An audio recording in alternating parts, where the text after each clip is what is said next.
There's a very famous passage about taking action, which is often misattributed on the internet to the German author Goethe, but actually comes from a book called The Scottish Himalayan Expedition, written in 1951 by the mountaineer William Hutcheson Murray. Murray wrote, "Until one is committed, there is hesitancy, the chance to draw back, always ineffectiveness. Concerning all acts of initiative and creation, there is one elementary truth, the ignorance of which kills countless ideas and splendid plans. That the moment one definitely commits oneself, then providence moves too." And Murray continues, "All sorts of things occur to help one that would never otherwise have occurred. A whole stream of events issues from the decision raising in one's favor all manner of unforeseen incidents and meetings and material assistance which no man could have dreamt would come his way." Murray says, "I have learned a deep respect for one of Goethe's couplets. Whatever you can do or dream you can, begin it. Boldness has genius, power, and magic in it." Now, setting aside the male-centered language of the era and the fact that the Goethe couplet Murray quotes was not really written by Goethe, this is a marvelously inspiring and encouraging exhortation to taking action, to do the thing. Whatever you can do or dream you can, begin it. Boldness has genius, power, and magic in it. But then there is also the story of the rabbi who told a colleague once that he prayed faithfully for an hour every day. "What?" said the colleague. "What, an hour a day? How can you find the time? What if you're really busy that day?" "Oh, if I'm really busy," said the rabbi, "I pray for 2 hours. And then there are the words of my mentor. I meet with a mentor, a senior Unitarian Universalist minister, by Zoom every month. It's required for you ministers who are at this stage of my formation to have a mentor. And my mentor is awesome. And he pretty much always says the same thing to me every time we meet, which is that I relay to him some bold new plan of action that I have in mind for my ministry. And he always asks me the same 2 questions. Why are you doing this? And then, who are you going to do this with? When to go fast, when to go slow, when to take dramatic action, when to reflect and prepare, and when to, as they say, stay in our lane or gather our people. Is there ever a time that seemed to cry out more for boldness, for urgency, for action? The problems of the world are so big, so pressing, so long delayed in resolution, it sometimes feels as if the world is coming apart around us. And our religious tradition challenges us to act, calls us to act, inspires us to act by the witness and sacrifice of all the prophets and justice workers who came before us. Eco-philosopher and climate activist Joanna Macy leads people through an exercise where she invites people to rate the problems facing the world on a scale of 1 to 10, where 1 is like no problem at all and 10 is cataclysmic problems. And people in her workshops typically rate the problems facing the world in the range of 7 to 8, which is like really severe problems. And then she asks those same people to rate the quality of the world's response to those problems from 1 to 10, where 1 is no response and 10 is a widespread, coordinated, inspired, committed response. And the average rating there is between 3 and 4, indicating a woefully inadequate collective response to the problems that we face. Just no urgency. Sometimes a low level of urgency, a low level of community response to a problem can be a reflection of the relative privilege of a community. To the extent that we have privilege, that privilege insulates us to some degree from the problems of the world around us. We're able to focus on issues selectively, to give them our attention when we desire to, and not when we do not. When we don't have privilege, we're usually much less able to do so. Where we do not have privilege, the events and issues of the day may strike us more forcefully, may demand our attention, may take up more space in our heart and our minds, precisely because we are more impacted.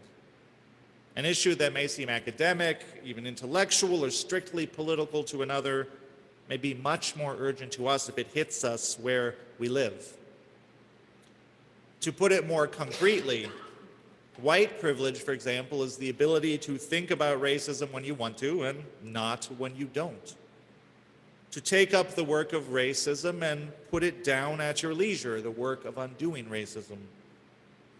To measure out its pace and match it to your comfort. In the famous letter from a Birmingham jail, which we read from today, Dr. King calls out the white moderate precisely for their maddening lack of urgency on issues related to confronting racial injustice. And a mismatch in urgency between people who share a space, just in and of itself, can feel alienating or unwelcoming. In the UUA's Black Lives Matter Worship Web collection, author Sean Paul Neal writes about this experience in a piece called "The Offensiveness of My Pain," which was written shortly after the shooting by police of Alton Sterling and Philando Castile. He writes, "I'm on my way to a job where I am the only black person in my office. I work with people who either don't know or don't care about Alton Sterling or Philando Castile. They're going to ask me, 'How are you this morning?' And the simple truth is that I can't be honest. I can't say that I'm scared and angry, that I want to take a mental health day. I can't say that I and people like me subconsciously fear for our lives on a daily basis. I can't say how I am this morning because it will make them uncomfortable and offended." So imagine walking into a workplace and there is this mismatch where your heart is breaking over something in the news that everyone else is scarcely aware of. Or if they are aware, it's just one more news story. Or maybe a few of your coworkers are aware of the news, even angry about it, but it's not something that they engage with personally. It doesn't order or impact their lives. They can read it, feel some things, and forget it. And so it doesn't occur to them, to any of them, that to you, this is anything other than an ordinary day, another morning at work. Hey, how you doing? Imagine walking into that workspace and imagine how that would feel. And imagine walking into that and it's your church space. It's your church home. Well, you would probably not feel so at home there, no matter how welcoming the people aspire to be. And with Unitarian Universalist congregations, it is often the case that both things can be true. Two things can be true. Our congregations do tend to be communities with high levels of privilege, which does not mean that every person in a UU congregation has high levels of privilege, but in the overlap, in the overall, we tend to be communities with high levels of privilege. And as such, we can take up and put down issues as we're moved to. We can treat justice issues as occasions for interesting discussions with our hearts at remove. We can, and yet, people who find their way to Unitarian Universalist congregations are often people who strongly feel the disconnect between the problems of the world and its response. And they do want to respond with some urgency. People come to UUI because they want to make a difference in the world and they want to be part of a community that is making a difference. It's one of the things people say most often about what attracts them to this congregation. And this is a place of people who care. This is a community of people who care very deeply about the problems of the world and about justice. You can see that reflected in the comprehensive environmental sustainability work we do. You can see that in our long-standing support of the LGBTQ community. You can see that in the way our religious exploration program is grounded in anti-racism and anti-oppression. You can see that in our most recent undertaking to support an Afghan refugee family, which is no small undertaking. You can see that in our work with Faith in Indiana and in our support through programs like the Giving Tree. And you could see it in the mission and vision circles we held just a few weeks ago, just in January, where people expressed a strong desire to have a bigger impact in serving the wider community. That desire came through so loud and clear in the things that people said. We want to be of service to this community. We aspire to be a 10, a widespread, coordinated, inspired response to the world's problems. And we are getting there. UUI is a community, in my observation, that likes to get things done. We like to do things. Now, Unitarians are famous discussers. And it is true that we can talk almost any matter into the ground. In all the jokes that I know of about how many UUs does it take to change a light bulb, the light bulb somehow never does get installed, but a whole lot of committees sure do get formed. And we have our share of committees here at UUI. We do. We have some committees. But among UUIers as a community, there is a really strong practical bent and a desire, again, to make a real difference by getting things done. And that is something to celebrate, right? I want to celebrate that. And it is something to recognize in ourselves, that we like things to be efficient, and we like things to be purposeful, and we're task-oriented, and we like to get things done. And the reason that I invite us to recognize that in ourselves is because change and social justice work and community care, precisely the things that we want to engage in on a deeper level, well, that work is not always efficient. And its purpose is not always found in the doing, or not just in the doing. Can I share one more story of my own? All Unitarian Universalist ministers are required to serve a year-long full-time internship in a congregation under the supervision of another minister. And it was my good fortune to be able to serve my internship here at UUI under the supervision of the awesome Reverend Barbara Child. And as part of this internship process, you're required to submit to the powers that be a plan for all the various tasks and projects and learnings that you're going to engage in during your internship year, right? They're going to form the work of your internship. And being very eager and very earnest and very desirous of doing right by UUI, I listed out approximately 1,000,000,002 tasks that I would complete in that year. New programs I would offer, initiatives I would launch, task forces I would lead, studies I would undertake, community outreach I would spearhead. Mind you, many interns, myself included, are also and at the same time full-time graduate students. So my supervisor looked at this long list and said, in her kind of mild fashion, "My goodness, you're going to be spinning like a top. Why are there so many things on this list?" And I said, oh so earnestly, because they need to be done. The church needs these things. And she said in response, the church always needs things. And it is true that the church needed things to be done. And what was even more true was that I needed things to be done. I needed to be doing.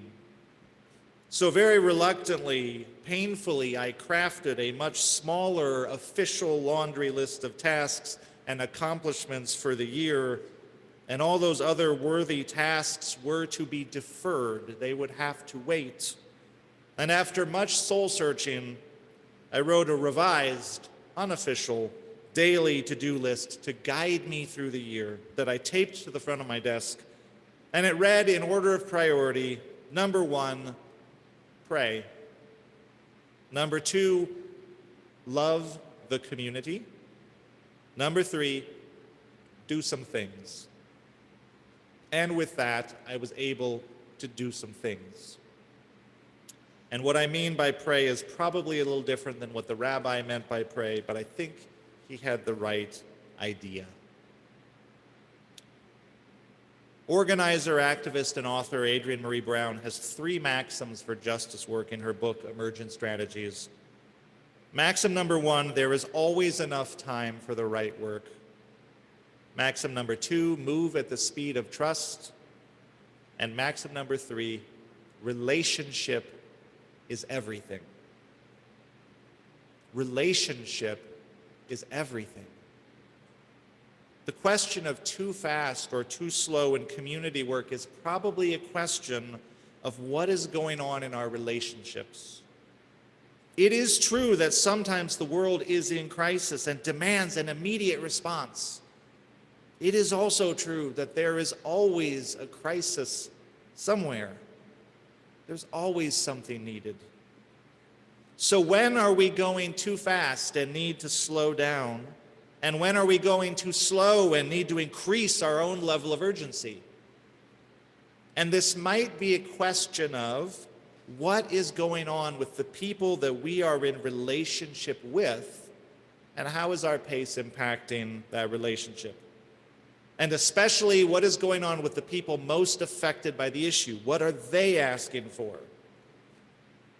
Sometimes our need to go fast, to do something now, can be a response to our own need to manage our own anxiety, or our need to feel effective or important, or our need to be in control. That mile-long to-do list was a to-do list for the church, but also really it was a list that I needed for me. Right? Going fast can be an ego thing. So how does our sense of urgency match those around us? And if there is a mismatch, why is that? Now, we may be a catalyst in a group. It may be precisely our role to get others to speed up, to raise the level of urgency, to raise the emotional stakes. Sometimes someone needs to do that. And if so, we may also need the wisdom and patience to let others catch up to where we are. We may need to allow that grace and spaciousness. Or it may be that our urgency is meeting our own need, but not the group's need at all. We need to check in with our relationships. If we're trying to slow the group down in some important work, to slow the work down, does that reflect the group's need to stop and assess? The need to celebrate some victories and raise the spirit of the group, to practice necessary self-care? Or does this reflect our own discomfort with the pace of change, or our own privilege? Anything that we undertake outside of a time of crisis, we should already be building in time for reflection, celebration, and self-care. Those things are critical, and it may be our role to remind the group of those critical things. Or it may be that we are feeding our own sense of comfort, and it is in fact our sense of urgency that needs to come up. When to go fast and when to go slow. These are challenging times. These are challenging times to answer this question. It is true, or I believe it to be true, that life is a journey, and it's not about the mountain, it's about the climb. And it is also true that the world is on fire and there are actual Nazis in the streets, like just straight up Nazis. So it matters what we do. It matters what journey we undertake, and it matters that we get there. And it is also true that we're coming out of a pandemic when everything is uncertain, when we're all a little on edge and tired, or more than a little on edge and tired, when relationships are frayed, and so there is a natural need to go slow, to assess, to change course when we need to, to respect the limits of our hearts and bodies and the limits of our traveling companions. No one ever promised this work would be easy. How do we reconcile all these things? We do our best. We offer lots of grace to one another. We celebrate that we are brave but imperfect. And remembering that relationship is everything, we ground ourselves in love. Love is the spirit of this church. Love is the spirit of Unitarian Universalism. And however hard and uncertain the journey, love will be our guide. Blessed be, and amen.